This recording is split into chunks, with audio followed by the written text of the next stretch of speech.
What's up, everybody? Welcome to IGN's live stream of Dust 514. I'm Damon Hatfield. We are joined today by David Reed from CCP Games, developer of Dust 514. David, thank you for joining us today. Thanks for having us. It's great to be back here, guys. This tall drink of water over here is Greg Miller. Hey, Damon. So, David, tell us about Dust 514. This is a PlayStation exclusive shooter set in the EVE Online universe. And it interacts with that PC game, EVE Online, doesn't it? Yeah, let's start with the basics, right? So Dust 514, free-to-play, first-person shooter on the PlayStation 3. We are in open beta now. We opened beta up to all PlayStation 3 owners on January 22nd, and part of running up to January 22nd was actually taking Dust off of what we called one of our test servers, if you will, and migrating it to Tranquility, which is the live server that the EVE universe runs on. So you have hundreds of thousands of EVE players who have been playing together on this Tranquility supercomputer in London that has been built year after year as EVE has continued to grow every year. And now that universe has been joined, the EVE Capsuleers alongside these Dust mercenaries. So in addition to having just the notion of a free-to-play first-person shooter on the console, governed by a lot of customization and persistence that you don't have in most shooters, you are literally connected with EVE Online. You as a Dust player are playing alongside EVE Online players who are playing their PC MMO. Which is pretty unique. I can't think of another game that does that. Not many MMOs interacting with the PlayStation 3 and free-to-play first-person shooters. Well, absolutely, but part of why, right? I mean, EVE has Well, been... before you get to that, what are we seeing? You What got to give these kids the gameplay, or they freak talk out. about They don't it, want it to be fun. So what you're seeing right now here on screen is we are in our mercenary quarters before we go into a battle here. Every Dust mercenary has this, and what we're looking at right now is our drop suit. So the engine of Dust in a lot of ways is about going into combat, earning in-game currency and skill points, and equipping and purchasing new and better equipment. So what we've got here is we've got 4 different drop suit loadouts that we've got here, fittings as we call them, and each drop suit has a certain amount of power and CPU that can accommodate different modules and allows you to customize how you want to fight and play in the game.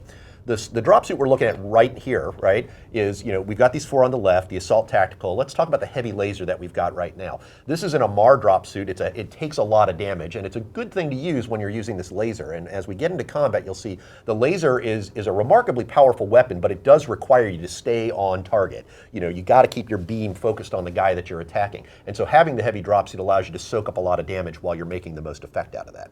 That's just one of the 4 combinations that we've made watching players play and seeing what things have actually worked, and we've got a couple different ones here as well. So for example, this Scout shotgun is a completely different animal, and now what you've got here is a guy in a Scout suit, which means he's light, he's fast, he can't take a lot of damage, but he can get around very quickly, and the shotgun lets him, when he gets up close and personal, because he's really speedy, the shotgun delivers a lot of punishing damage up front and close. But once again, don't mix it up with the wrong guy, because the Scout drop suit does not take a lot of damage. So which fitting are we going to go with? Let's start with the Assault Tactical, which is just this is kind of your honest infantryman's kind of the backbone of every military that's ever Greg Miller existed. right there. That's me, an honest industry man. Midwestern meat and potatoes kind of guy. I'm going to get out there, I'm going to fight for the EVE universe. The single shard. Gotta love it, yeah. So, David, even though the game is in open beta now, microtransactions are already live, is that correct? Absolutely, and so part of what happened is, the last time we stopped by, we were working with you guys in closed beta. After closed beta moved into open beta, we refunded everybody all the microtransactions they made so they could spend the money again. Now that we're live on Tranquility, all these purchases are real, every battle is real, every skill point you have, there are no planned resets coming up here as you have with other MMOs and things like that, and you are actually in the universe now, and every battle that you have is making progress. And similar to the microtransactions that you have, we do have items in there where, for example, there is a core virtual currency we call Aurum that you buy using PlayStation points. It gets you into the ability to, again, to buy things that are things that you have already unlocked. So, Dust is not a pay-to-win game. It is very much a skill-based game.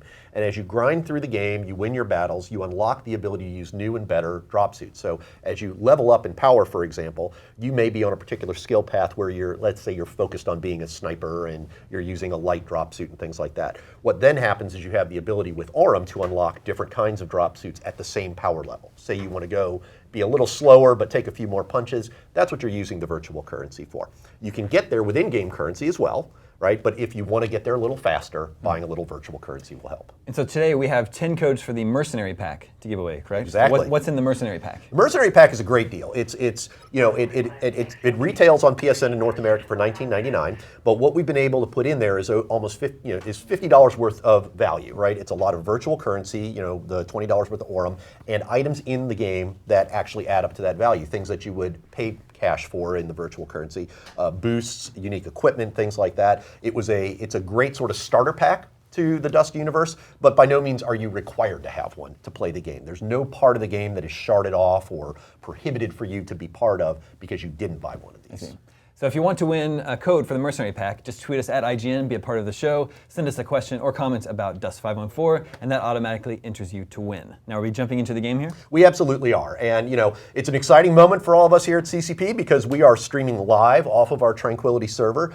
Anybody who knows anything about EVE Online knows that players in the EVE universe are unpredictable people. And so there's no telling exactly what you're going to see as you do this. But we are live on Tranquility right now with a lobby full of Dust players here. This is what we call our War Barge lobby. It's kind of the gathering area before you go into battle. And so what you see here is our guy here, along with some of his squad mates. Some of the green people here are actual squad mates. We've got a squad of 4 people here who are about to jump into battle with some people that they don't know. And this is how battles in Dust 514 are working right now as we go into go from open beta into launch. More functionality around corporations and squads and things are coming. Right now we've got these guys, this group of 4, a good combat arms balance of people doing different things and different expertise to make a bigger impact on the battlefield. And what we're jumping into now is what we call an ambush match. This is kind of a straight up death match that most of our shooter guys are going to be very familiar with. In terms of game mechanics, we talk in terms of depleting clones. And so over there on the left, you see each side's got 80 clones right now. Each death is going to take one of those clones away. And so we've got a group from CCP, and then we're just playing with people that are in the beta right now. That is exactly right. So if any of our viewers own a PlayStation 3 out there, they could theoretically download the beta right now. And go right now. You have to start the PlayStation Store and find it and download it, and you can get into it. But yeah, it is not a small game, right? This is not some light, casual, mobile, social thingy, right? This is a serious AAA game for gamers. It is gigabytes of client, and yeah, if you haven't downloaded yet, it will take you some time, but it's free. And we'll talk more about this later, reveal the actual identity, but there may be an IGN alum playing with us today. There might be. Maybe. We'll find out. A washout, a quitter. Big old ex-IGN loser playing a video game over here. I can't imagine. David, what's response been like? It was in closed beta for a long time. There was events on IGN, some PlayStation Plus stuff. Now it's open to everybody. Are you finding, like, I would worry if I was making first-person shooter, obviously one of the most popular genres in video games, but Dust, very complicated, very in-depth with this universe. Are you finding people who want to actually be part of that coming in, and are you thus seeing a lot of washout as far as players? Are people coming back? Are they getting it? Are they liking it? Yeah, I mean, we are seeing all these things that you're talking about right now happening as we have moved from closed beta to open beta, right? You know, the fact that the game is a free-to-play game is, it's a big pull, right? You know, if you are a shooter guy, why not give it a try? And a lot of things that they're learning as they play the game that are exciting are things around the customization and the ability to specialize in a particular role, right? You know, a lot of shooters end up being this very endless deja vu-esque sort of experience. I'm on a map that I've been on before. I know where the choke points are. I know where the hiding places are to be a sniper. You know, Dust is very different in this regard because we have dynamically generated battlefields and we have the ability now for you as a player to specialize. You know, if you want to be that sniper with a different set of heavy armor, you can do that. If you want to be a standard honest infantryman, as we were talking about, but learn how to pilot a dropship as well and carry people to and from the battle, you can do that also. So it's a very different dynamic that people are learning. They're not just advancing on a leaderboard. They're not just like, earning reputation with a group. They are leveling up their characters in many ways, and they are specializing to take on these very specific roles that they're finding very rewarding as a result. It allows for this combined arms kind of feel here, right? Somebody's a sniper, somebody's a logistics guy who's doing some healing, somebody's a heavy who's taking up a lot of frontline damage and such, or dying as we happen to be doing right now. But stand by, triage in the vicinity. And this is a big part of Dust, right? Having somebody on your team who can be that person who heals you, and there you go, right? No clones lost, everybody's happy. So this is an exciting thing, right? As people are discovering the depth and the complexity, it can be a little forbidding at first. And a lot of what we are working on now as we transition from open beta to launch is making that on-ramp a little easier for people who haven't been part of the closed beta all these months. Sure. That's, I think, one of the feedback we've talked about before, right? Absolutely. That people say, I tried it and I had no idea what the hell was happening. And like, it's interesting that you guys are in beta, so you're able to respond and change that.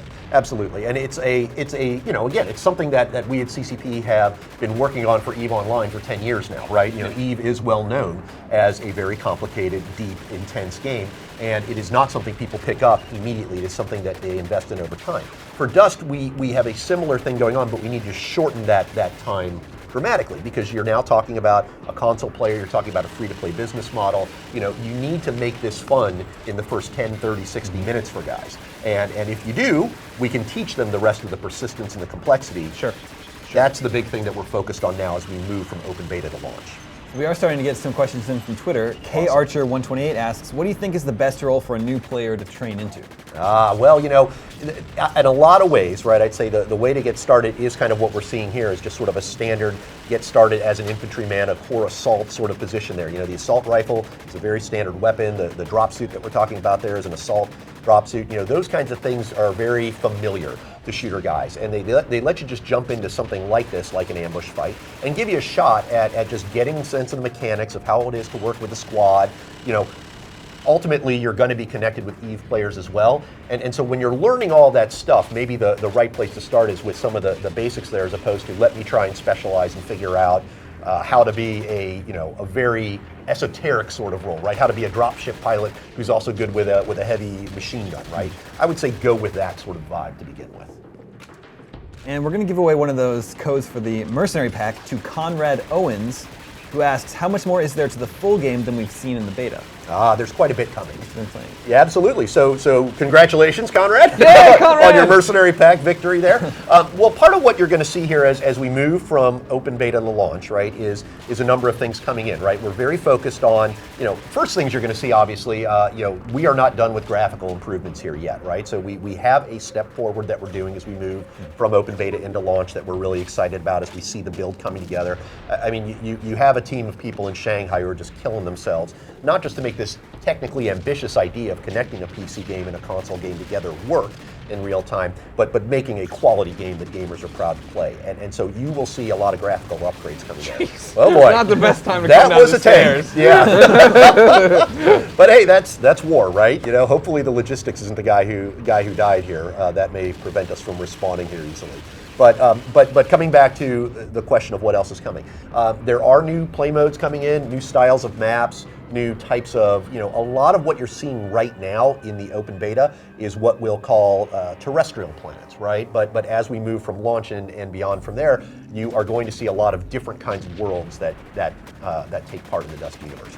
There are other things that are very kind of, again, if you've been playing in the beta, there's been a lot of feedback about very specific tweaks, balancing of particular weapons, armor, vehicles.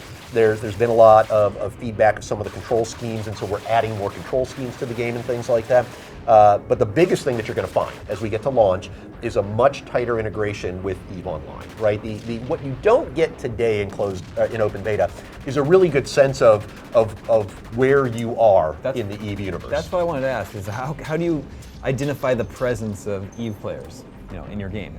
Right, so a lot of that happens outside of this particular sort of view of a match, right? So well, that didn't go as well. I thought we were getting saved there. Our Logi guy, and that might be an IGN alumni, isn't pulling his weight here. But we'll see how this goes. So part of what you are not seeing here, right, is the stuff that happens in call it the meta conversation outside of being actually in a match, right? Where you're taking contracts. Contracts initially when you come into the game are things that are very much, you can just take contracts from NPC corporations, if you will, that aren't super interesting and maybe aren't super lucrative, but they're very familiar and they get you to where you need to be. Yeah, get the ground underneath your feet, right? Absolutely. But over time, what you start seeing is contracts that are being offered by EVE Online corporations that have been in the game for years. And some of these corporations literally have tens of thousands of players that go to war together and have these vast plans for galaxy domination out in our null security space. Oh my, that was a bit of a orbital strike right there that we saw literally. And it didn't fare well for us. So that right there was a moment where an EVE Online player dropped a payload onto the planet, and it seemed to be pretty effective. That was a good thing. So part of what you see though is, again, as you have those things in your lobbies and your war barges, you're thinking about these contracts and such like that.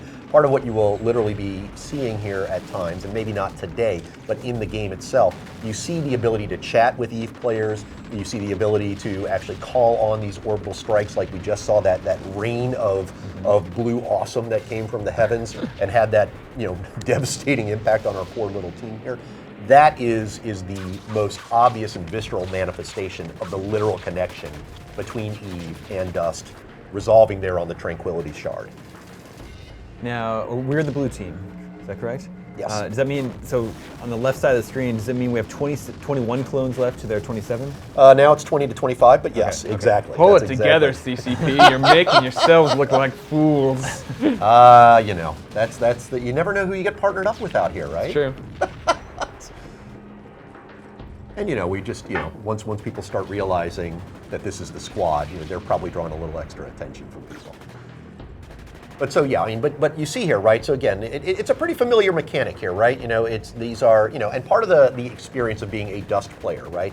As a mercenary in Dust, you are effectively an Immortal clone, much like you are in the EVE universe. You are an Immortal Capsuleer, and upon death, your consciousness is downloaded technologically into your next body. That's what's going on here in Dust as well. As you die, you're firing up one of these clones that you've been able to amass through your in-game currency and things. And as the teams go into battle, this started as a battle that had each side had the same number of clones going forward, but over time, if the timer runs out before all the clones are exhausted, then the team with the most clones left wins the match. However, looks like at current course and speed, we're likely to finish this game before the timer runs out. So now, you haven't announced an official launch date for Dust 514 yet. Like But- Gmail. Yeah. Continuous beta. That is not true. Let me tell you, this game is on track for a commercial launch in 2013. It is sooner, I think, than most people think. But you got to stay tuned for an official proclamation of that launch date. Now, a lot of questions we also get are, what about PlayStation 4? Is that something you can speak to, hint at? Well, Sony's been a terrific partner for us, and we continue to work with them on, obviously very laser focused right now on making the PlayStation 3 version of Dust successful. But, there was a lot of interesting stuff they talked about in their PlayStation 4 announcement regarding the Gaikai system, right? The fact that David Perry was the second exec they had on stage after Andrew House introduced the conference, and the idea that they are exploring how Gaikai could be a solution for this. This is something we've talked with Gaikai over the years as well, and it's something that we are keenly interested in. And as gamers, we're just very excited about all the possibilities on the PlayStation 4. Sure. But really, as a company and a developer, what we need to be focused on right now is finishing Dust 514 as an awesome PlayStation 3 experience. And in the end, we know that much like EVE Online before it, Dust 514 will continue to live for many, many years. I mean, EVE is on the verge of its 10th birthday, and we've seen hardware transitions happen, not in the terms of a console title, right, of you go from Xbox to Xbox 360 or PS2 to PS3, but if you think about the PC hardware that EVE started with, the GPUs, the single-core CPUs that were out there at the time, EVE has migrated across those hardware transitions really, really nicely. Dust is going to outlive all these consoles, much like EVE has outlived them all as well. What has been the reaction from the EVE community to Dust 514? It's been awesome. Well, all right, here we go. All right. You win some, you lose some. Sure. That's just the first match. That's just our first. All right. So while we go, before we get into that, what you are looking at now here is the end of the match results and our scorecard here. And so basically, this is telling you how much ISK, how much in-game currency you earned, how many skill points there on the left, and as we continue to progress from open beta to launch, you're going to see a lot more interesting information here. Who killed you the most, what weapons were used, things like that. This is going to be a really fun thing that is going to speed up the process of what we call our time to shoot, right? We don't want to be sitting in lobbies forever and such like that. So here's our team, on the right. We did okay, but we can do better, and we will, right? But thinking about the next battle that we're going to right, real quick, and then we'll come back to the question. Ambush is a pretty straight up death match. I think the next thing we'll try here is what we call ambush OMS, or off map support, where things are delivered to the map during the course of the battlefield, supplies, cannons, things like that support structures to the battlefield while the game is being played, that mix things up a little bit. Okay. So, but to your question, right, what has been the reception of the Dust Mercenaries into the EVE universe, right? It's been a fascinating thing to watch because, number one, these are totally different universes of gamers, right? Just thinking very, clearly about not just the demographics and the psychographics, but the moment-to-moment experience. Kind of Eve has always been a very strategic sort of game. I mean, yes, you have your flashes of terror and action as you do in a war, but there's also that you have a much longer term view. You have that mouse and keyboard and with a 2-foot interface because you have a lot of commands and controls at your disposal. Whereas Dust as a shooter is pretty much a very visceral, pulse pounding, moment to moment experience. So bringing these two communities together was something that we've thought deeply about and been very excited to see the reaction. And what's happening now that these teams are literally together, these communities are playing in the same universe together, is you're seeing a lot of interesting social dynamics happen, right? Some of the most fun that I've seen is just watching chat channels go where Eve and Dust people are talking together, and a new Dust player comes in and is like, hey, what's a nanohive? And an Eve player will respond, I don't know, I fly spaceships, right? And just seeing that stuff happen, right? Get out of here, noob!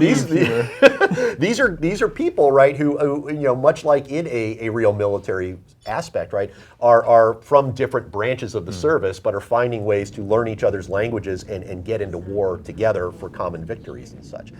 I think the thing that's most interesting really is that I do feel like there was a sense of, going into FanFest last year, right, that Dust was a very unknown quantity among the Eve universe, the players there, and a lot of concern about, well, how is this going to go? And over the past year, we've listened deeply to the community in Eve and in Dust and brought this stuff together. It's important to remember that Eve is the first game that had its own democratically elected community representation. We have a council of stellar management. They have their own economists. Like, it's an insane universe. This is serious stuff, right? And the council of stellar management is a democratically elected group of players. We had more votes for the last CSM election than people who voted in the American Republican primaries last year. I mean, people take their virtual government very seriously, and sometimes more seriously than their real government. And so we meet with the CSM twice a year formally. We bring them, fly them into Reykjavik, and we have these discussions. And it sounds like a Star Wars plot. Exactly. Bring the council. Yeah. But getting that feedback directly was one of the best ways we made sure that the entry of Dust mercenaries alongside Eve Capsuleers was something that was exciting and was heralded well by both of them. So can I start running for president of the Dust 514 universe? The Dust 514 troops? It's interesting because this is something we are thinking through now. Yeah, well, look, okay, I'll take that. We are having these discussions right now. What's the right way to bring Dust representation into the CSM or into CCP, much like Eve has done? Should we add seats to the CSM that are occupied by Dust players? Should we start a slightly separate governing body? I mean, this is stuff that we literally talk about on a regular basis. And that's awesome, right? That's awesome that your game is this in depth that can happen. That's what I love about CCP and everything they do. I'm liking this laser. Yeah, so here we are. Here we are with our Amar drop suit, right? Our heavy drop suit and the laser. And again, it's one of those things where like you want to stay on target and just burn the guy to the ground there. You can't do that in a scout suit, right? Somebody's going to pick you off and it's going to be painful. So this is a very different experience than what we just saw with sort of the assault. Oh, these guys are screwed. Oh yeah, this is not going to go well for them. Oh my god, effective. And LCP, come I'm on. liking the early stages of this combat a little better than the last one. Probably drop that old IGN dead weight. Question from Jack Boo Boo: when will we get the next big patch for Dust? So yeah, we do have smaller things that are happening between now and the next couple months here. I can't give you a date, but I guarantee you there is a big patch coming in. I'll give you the next quarter. How's that? Yeah. Here's my question off of that. We've been talking about moving from beta to a commercial launch, and that Dust. But you talk about then Dust 5.4 outliving everything, right? So it's never really done. So for you, what's the difference between being beta and being a commercially available game? Because I have to imagine you already have all this content planned out for X number of months, years, whatever. I mean, I think the biggest parts, I mean, think about it in stages, right? Closed beta was really about, technical certainty, right? Uh-huh. Is this thing gonna work, right? Do we, number one, start with just the basics of, do we have a first-person shooter? Do we have something that we forgot guns! Yeah, just like this, just very basic stuff, right? Get that stuff working. And working in a way on the test server. Now, moving into open beta and migrating from our CC test server onto Tranquility, the live server with Eve, that was a big moment, right? It's like, wow, okay, now we've actually proven that this concept works. We have Dust players playing these first-person shooter matches alongside Eve players with payloads dropping from space and stuff. Making sure that worked is a big part of open beta. And now as we think about going into launch, it is kind of what you're saying there. It's some of the first content coming in that begins that sort of storied approach of adding and adding and adding based on player feedback and internal design perspectives. What you will see right now as you're in beta is, there aren't a lot of play modes, right? We're looking at Ambush OMS right now. Here comes a vehicle being dropped in, a drop ship coming in where, I wonder if we're going to pilot this. This is going to be, here we go. So we've got a pretty interesting build with this particular. Well, it looks simple to use. Here, yeah. It's reasonably familiar, but not many people drive drop suits around in battle. So I like this the drop verticality here. You can go up pretty high. Yeah, so we've got our squad mates here, and we're gonna go find a nice corner of the battlefield here to wreak some havoc. So part of what you're going to see as we get to launch, and then more from there, are more play modes, more styles of maps. Again, we've if you will, right, we've constrained Dust to being on what we call high security planets in the EVE universe and terrestrial planets, right? So, but it is a universe of tens of thousands of planets and thousands of solar systems. So as Dust goes from open beta to launch, we start opening that up a little more, and the expansions beyond launch are about bringing you further and further into the EVE universe with what we call full null security integration. That is not something that's happening right now, but that's where we get to a point there where a Dust Mercer can go anywhere in the EVE universe. One last thing to think about here is that we will progress from what we have right now, where the economy of Dust is under sort of what we call capital controls, much like our headquarters in Iceland. That nation currently is under capital controls in terms of managing the outflow of currency from Iceland to other nations very carefully. And that's to avoid any surprising inflationary aspects of things. And we're thinking about the same thing here with Dust. Dust is under what we'll call capital controls, where Dust players and EVE players are not sharing the same currency, the ISK, between each other. You can't, as an EVE player who's been playing for 10 years, drop trillions of ISK into Dust yet. But as we get from launch beyond, there is a point where we see these economies being seamless together and joining where people are literally sharing that same currency together. I like that. It'll be like the EVE players are like the rich kings, and they have these little they're little gladiators. They're just dropping trillions of dollars onto. It's entirely possible, right? But it is the sort of thing where, once again, it's not like the Dust guys aren't going to be able to amass their fortunes as well. Sure. Now, I don't play a lot of MMOs myself, so one of our viewers, Gabriel Phillips, asked a question. He's using some terminology I'm not familiar with. Maybe you can help us out. Let's try. He says PvE is the main part of most MMOs. When will Dust 514 incorporate this? Aha. Okay, so what he's talking about there, great question, Gabriel, is player versus environment content, right? Versus what you're seeing right now is very much player versus player content. PvP. Exactly, PvP. So the answer to your question, right, is that we are exploring things on the PvE front, like if you saw the latest trailer that we did in concert with Open Beta, our Gathering Forces trailer, that was, you open that trailer with an experience of Dust mercenaries fighting against drones, basically. And that is something that we are adding into the game. I don't have a time for you yet that I can announce, but it is coming, and that will be the beginnings of PvE, player versus environment experience. Now, that said, right, we are part of the EVE universe here, and EVE has always been a place that is more of a player-driven game than it is a developer-driven game, right? We're not a lot of MMOs, the design team, they are the gods, if you will, of their universes. At CCP, we're really just the janitors, right? We keep the lights on, we pay the electric bills, we clean the floors and things like that, but the players are really driving these things. And so, being a solo PvE player that you do in many MMOs is not something that we think is ultimately the most fulfilling experience in EVE or in Dust. It is about getting in there, mixing it up with and allying with players in both games.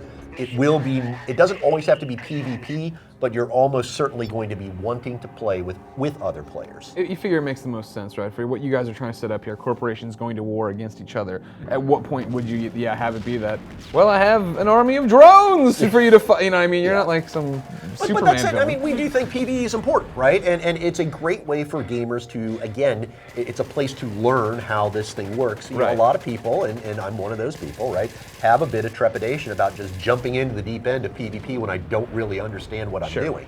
That PvE is a great way to figure out the game, and that is something that we think seriously about adding as we go towards launch and from there. And real quick, just so you know, now we're looking at our guy with our scout drop suit and a shotgun.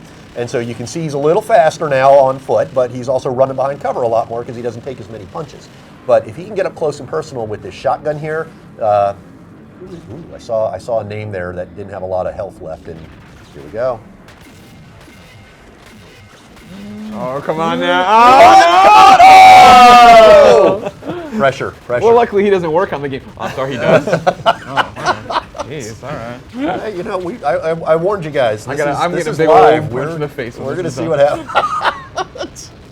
Let's give away one of those mercenary pack codes to Jeremiah Binkson, Awesome. who asks, will we ever be able to reload and run at the same time? Ooh, you're getting into a level of detail that I would like to tell you that should happen. I could not give you specificity on how that's coming in the development roadmap. Maybe a mercenary pack code will help ease his... Ease the concern for a while, yes. But you've heard it. Again, you've heard the cry, you know about it. Yeah, you guys are working on it. There are plenty of things, yeah. And again, I think that's an example of just a lot of the really deep feedback people are giving us in beta, which is terrific, right? I mean, I think you look at things like control schemes, right? You know, just very clearly, you know, we got a lot of feedback from people who were struggling with some of the early control schemes we had in closed beta, and we made a lot of changes, and we're adding more on that front from open beta on into launch. So, you know, people should not stop giving us this feedback. You know, if there's one thing that we pride ourselves at CCP on is listening to the community, actively taking that feedback, owning it when we need to do something better, and we've had those moments in our history, and focusing and making these things better. I mean, that's part of the magic of having a service-oriented game. You're never done, like Greg was saying. You're always adding, you're always improving. So for Dust 514, how are you going about communicating with the community? I mean, for PCs, it's so easy, right? There is the giant chat log. People are just typing it out for EVE Universe. PlayStation struggles with that. How do we communicate and make it easy? Not everybody has a headset. Not everybody has a keyboard. Right. There's all these different things. Are you gathering off social media? Are you going message boards? Oh yeah. Well, we do have a vibrant forum at dust514.com where people are coming in and giving us that feedback directly. We also, like you say, we have a lot of stuff going on with our social networking, and people are able to send us. I mean, I get questions on Twitter all the time. I can't answer all of them all the time, but you know, it's a good way to receive the feedback and gather that stuff up. You know, once again, you know, we are getting Dust feedback through the CSM sometimes, through a very EVE governing body, but still has a lot at stake in seeing Dust be an exciting thing that adds to the EVE universe and adds to that gameplay. Wow. 0-2. No, it's okay, don't worry about it. All right. The pressure gets to me all the time. Simon has a simple question. How do you get in the beta? Well, it's an open beta now, so it's easier than it's ever been or could be. All you got to do is have a PlayStation 3, connected to the internet, go into the PlayStation Store, and download the game, and you are in. 4 steps. There you go. You got it. Should we put up a how-to article? Make a wiki? That was, yeah. and maybe 2 or 3 of those steps really were just, yeah. If you don't have a PS3, you're going to have to start there. You got to press the X button a few times. Exactly. It's pretty hard. So what are we going to see now? I believe we're going into our third mode here. This is what we call Skirmish. And Skirmish is a slightly different mix-up from an ambush in that there are control points to seize, and taking control of these areas, seizing control points, gives you advantage. Ultimately, taking control points over allows you to strike the enemy's MCC, Mobile Command Center. The MCC is sort of a command and control aircraft, if you will, that hovers over the battlefield. And ultimately, as you go through a skirmish, you are trying to capture more and more of the battlefield so that you can aim cannons at that MCC, take it down, and that becomes your victory condition in this map, as opposed to merely depleting clones and just getting a better kill ratio there. How many modes are in the beta right now? It's just these 3 that we've gone through: the ambush off-map support, and skirmish. Got it. Damon, what would you play as in this game? Which fitting? Yeah. We've only seen 2 so far, right? So I need to see more. I've already decided I want to be the laser guy. Well, laser guy? yeah. I mean, so far, yeah, that's the one I like. Yeah, well, I think what we've shown you so far is just the standard assault, the heavy with a laser, and the scout with a shotgun. Maybe we'll take a stab with the heavy with the sword? Anti-vehicle. Is that something we can the try sword? here? It is a sword. Yeah, I got it. So what you'll see here, right? This is the build that we're taking out now. The drop suit, the fitting, all of these things here is a build that it really has one core purpose, and that is to seek and destroy vehicles on the battlefield. Whether they are tanks, whether they are light armored vehicles, if you will, sort of these armored jeeps that you see running around, or drop ships that go flying about. So, you know, hopefully we'll see some of our enemy bringing some of those vehicles out into the combat, and once they do, we'll see how this heavy stacks up in an anti-vehicle way to go after it. Johan asks, will we be able to keep the characters and corporation developed in beta once the game is released? Yes, that is, once, basically the migration onto Tranquility is where everything started for real, right? There, the skills, the experience, the money, the character progression you are doing now is all real. It is live in Tranquility, and that persists until the end of time.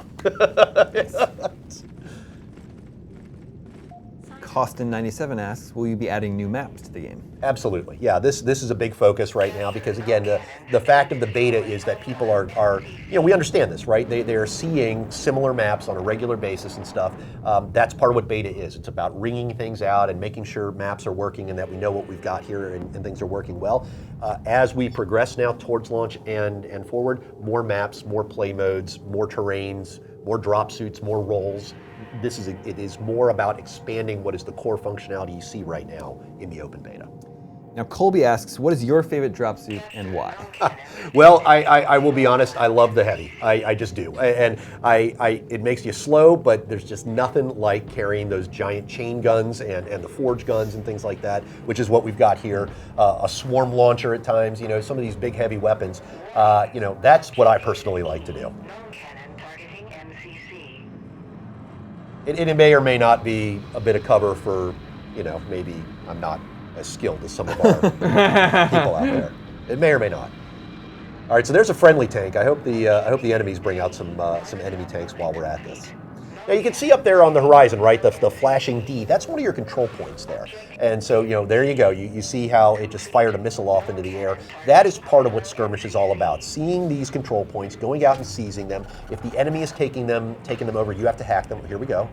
We had a lock, but we lost it. We'll get one. And taking over these objectives. And once you've taken over the control points, now you get to strike at the enemy's MCC and put them away.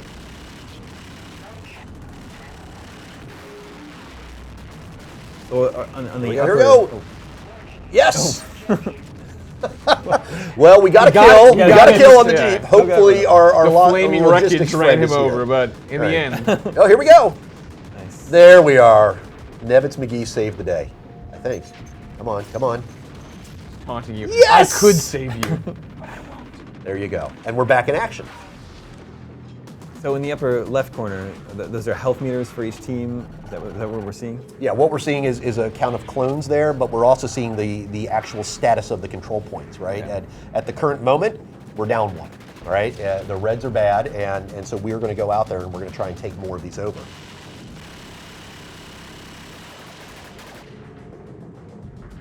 We'll give away a mercenary code to Joby Bet, who asks, what frequency of content updates can we expect, and will they be tied to the EVE content updates? Ah, all right. So a lot of MMOs, right, have gotten into this rhythm of annual releases or semi-annual releases and things like that. EVE, for example, right?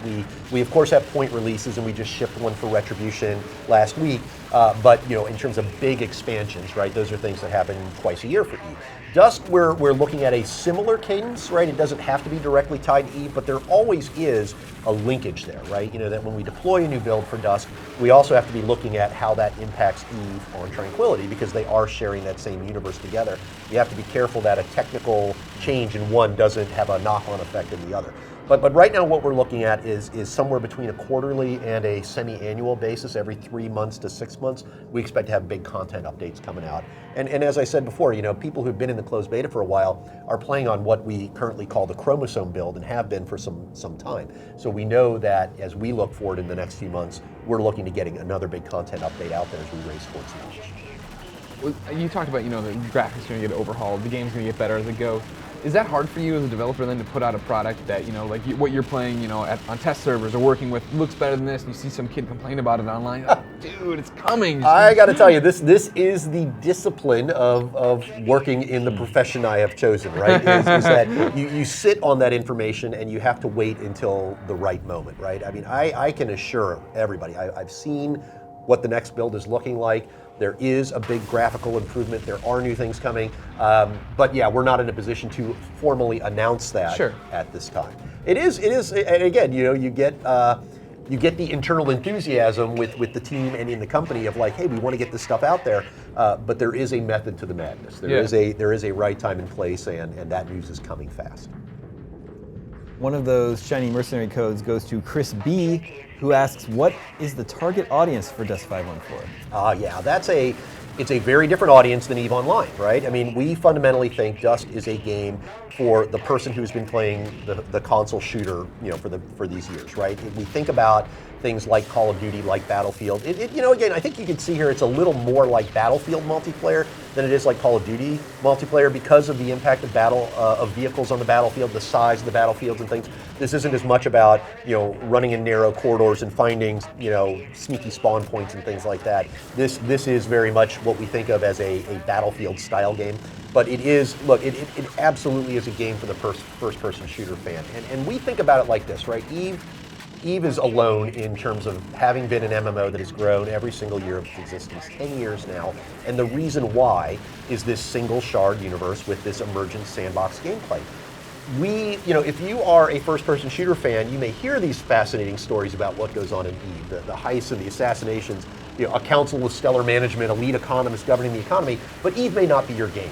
It just may not. It may not be the experience you're looking for. It may not be the platform that you're playing on, the PC. It may not be the business model you like with the subscription.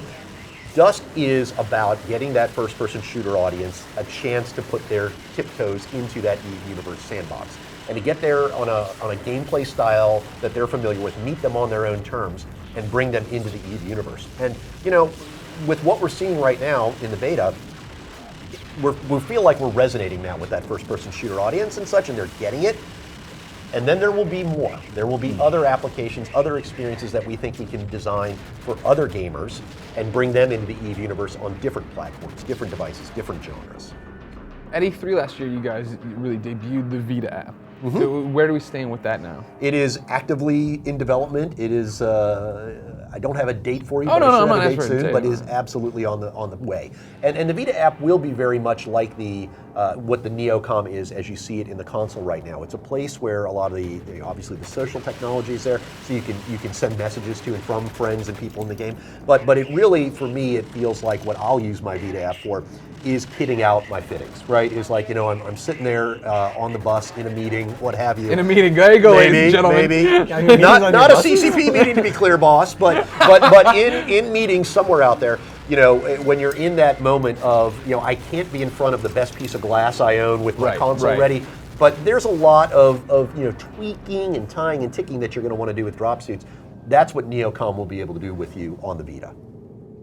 We have a nice comment here from Aaron Gearing. He says, just downloaded Dust 514 today. Can't believe I missed this. I'm hooked already. Awesome. That's great to hear. Well, and again, that's the thing is like, we really do know that EVE, I mean, look, we're heading to our 10th birthday. We have a fan fest coming out in a couple months. There is a lot of excitement happening right now in the EVE universe. I mean, we had a surprise fleet fight of over 3,000 people playing together in one giant battle in late January, the Battle of Asakai. It quickly became known as... It's already been put into the EVE history. It absolutely has. And so many clones lost that day. There are so many people who hear these stories and are like, whoa, that's really cool, but I'm not going to play EVE. Dust gives you that chance, right? We have heard and we know that EVE has entertained far more people than have ever played it. And it's not that EVE has had a small player base, right? We are doing real well in that, but we know, again, tens of millions of people on the PlayStation are playing shooters. This is their chance to get a taste of what it's like to run around in the EVE universe. James Anthony wins himself a mercenary code for asking, how much of an advantage do the players who pay to play have over, say, someone who doesn't have the money to spend? It's a great question, James, and congratulations on your mercenary pack. The answer at that at some level is fundamentally what you are seeing right now, for better or for worse, is that the best skilled player is winning the match, right?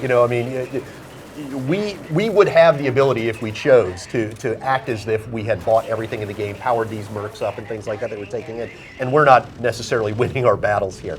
It is a very skill-based genre. So but that said, there are advantages if you are using virtual currency, they aren't unfair advantages, I would say. Again, the advantage is in the ability to customize, to tweak things differently, to try new roles that will take you longer if you choose not to pay. And that is an absolutely viable way to go through the game. But if, for example, you're a gamer who has less time, I have less time these days. I have kids. I have a job. I mean, than I used to when I was heavy in the shooters. Spending a little virtual currency to get the opportunity to unlock a drop suit of equivalent power to that which I've grinded up for. There you go. That's our build. There we go. That's what we got here. That's our laser. That's what the virtual currency and the paying is for. It's an advantage to the extent that it lets you do things that otherwise might take you more time, but it will never give you an unfair advantage in your core ability to play a shooter. That, the best shooter is always going to win, as we're sadly seeing. To some extent right now.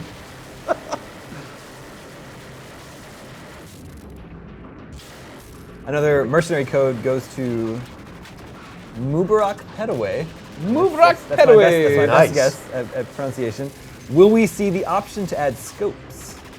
I don't Or have a silencer? Yeah, I don't have an answer for you on that, but that is a great idea. Write that one down. We will take that back to the team. Put a little reminder in your Vita. So when you're There in you your next go, meeting, yeah. you're like, wait a second, oh yeah, that's pop up. I gotta tell you about this thing. But it seems like a very core shooter mechanic. Yeah, Sure. I think. I mean, and again, that's the thing. As you look at these drop suits, you see the customization, the fittings, the modules.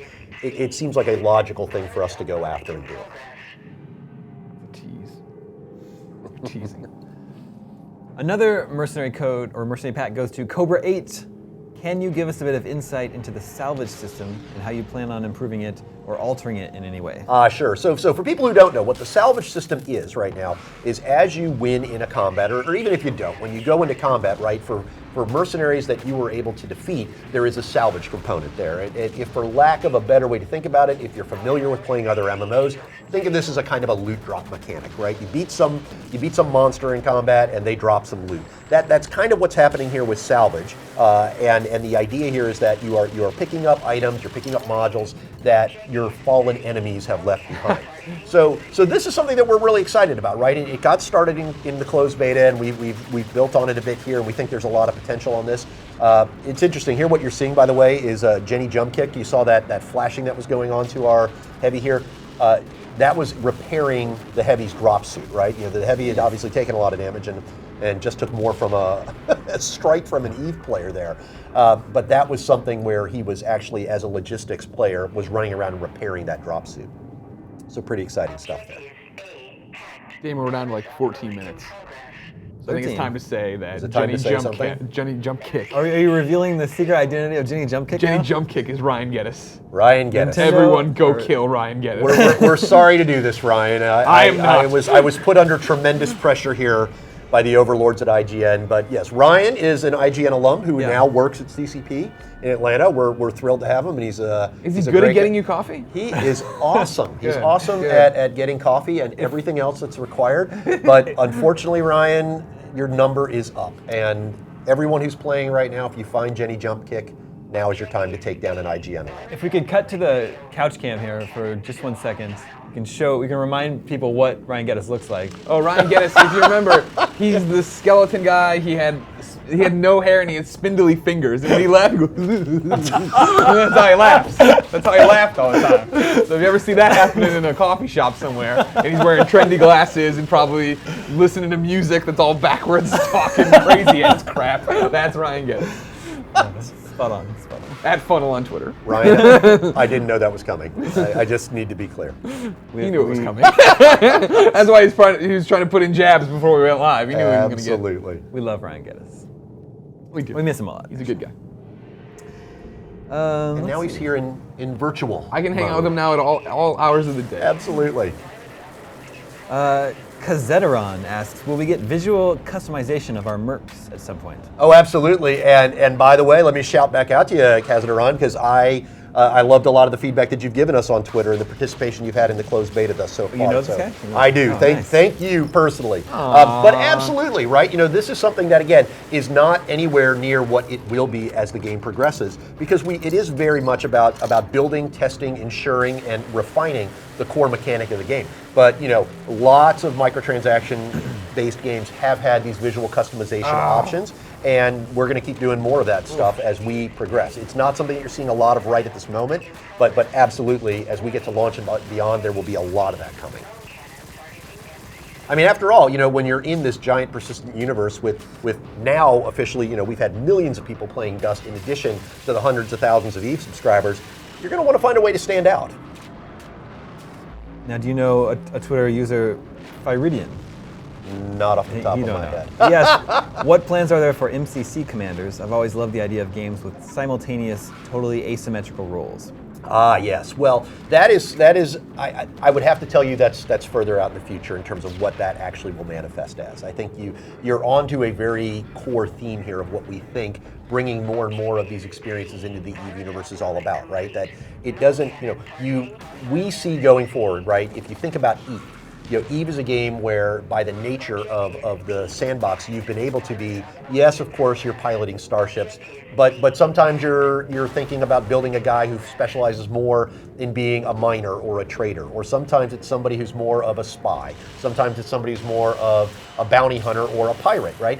And Dust is going to have that as well, right? And the idea here, we've already seen players getting really, really proficient with being dropship pilots, for example. It's a very clear extension to add that to the MCC and being that God's eye view of the battlefield, a little closer to the metal than the EVE player is out in orbit, but a little distanced from the ground-to-ground trench warfare that's going on right here with the Dust mercenaries.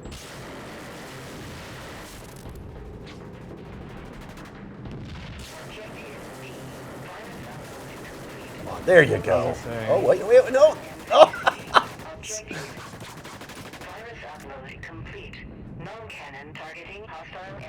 Oh, this is looking good, guys. Don't jinx them. Yeah. We all know Ryan can't handle pressure. He just ends up quitting. Isn't that right? Just about 10 minutes left in the show here. We're going to give away a mercenary pack code to Ryan Sullivan, who asks, when will we get to see more game match options?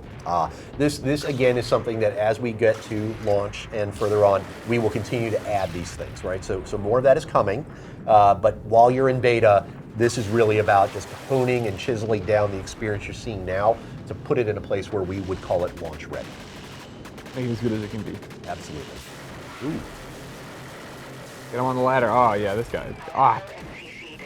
Oh, no. That could not have gone worse.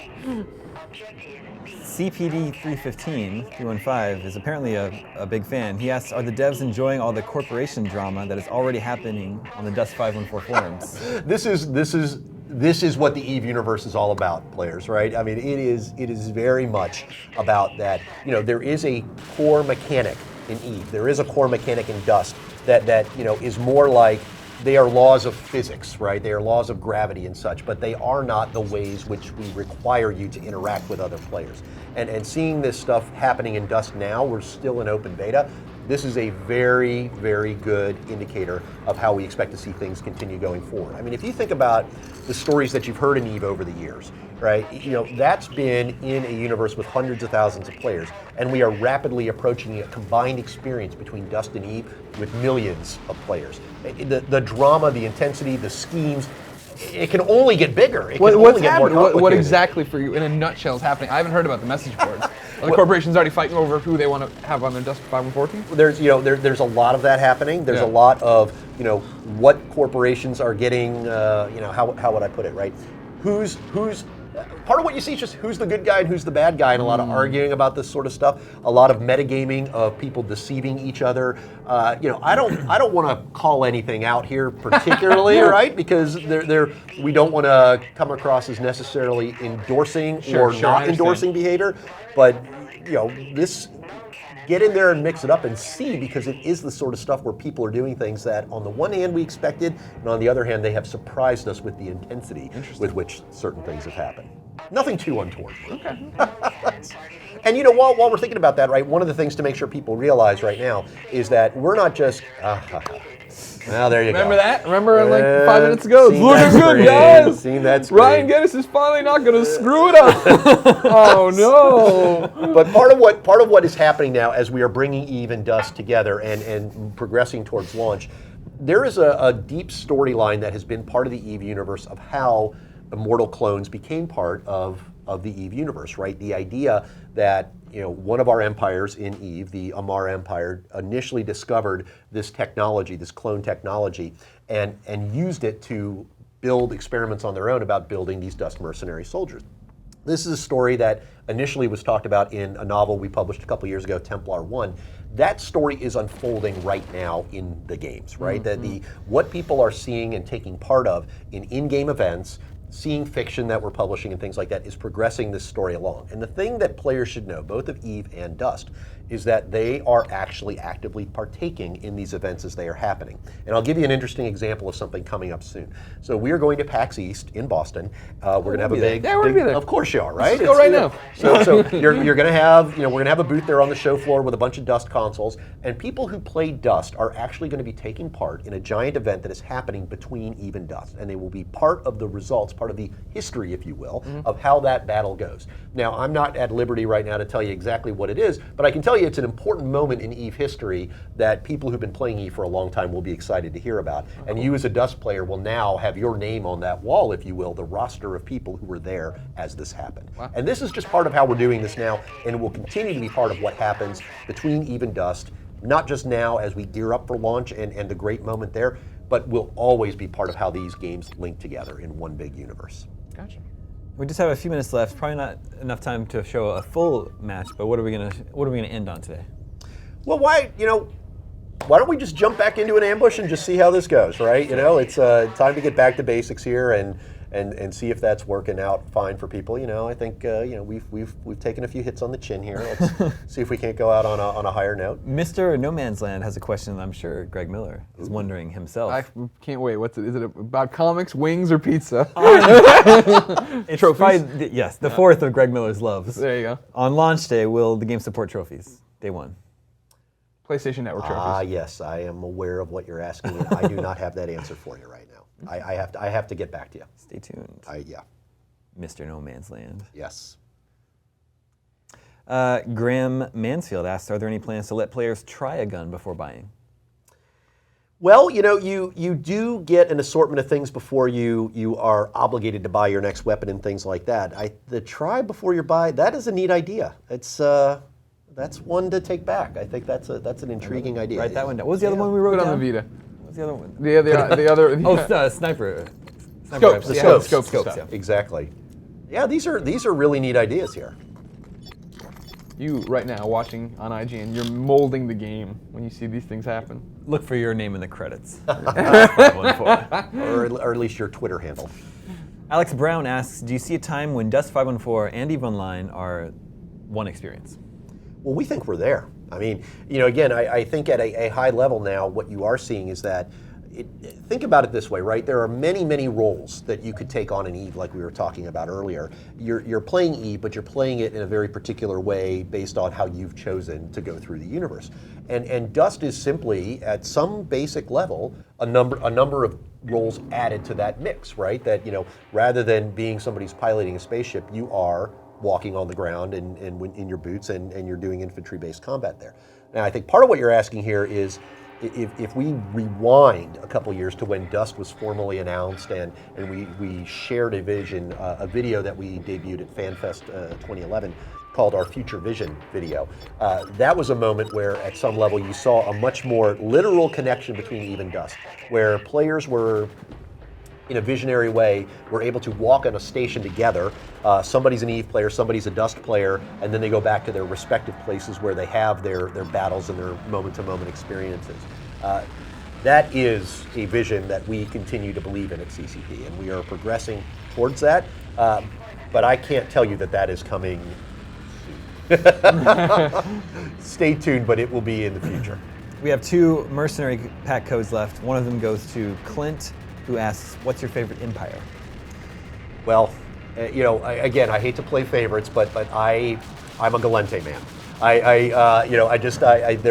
There is something about the spirit of the Galente and how it got started that it's very much about the fundamental idea of individual liberty is something that has always resonated with me more than what the Amar are about, more than what the Minmatar are about and such. But that's a very personal preference, and it doesn't have a huge impact on your gameplay experience. But There's all I, these, that's, hidden, I there's will all these delay hidden buffs you put in there. For them.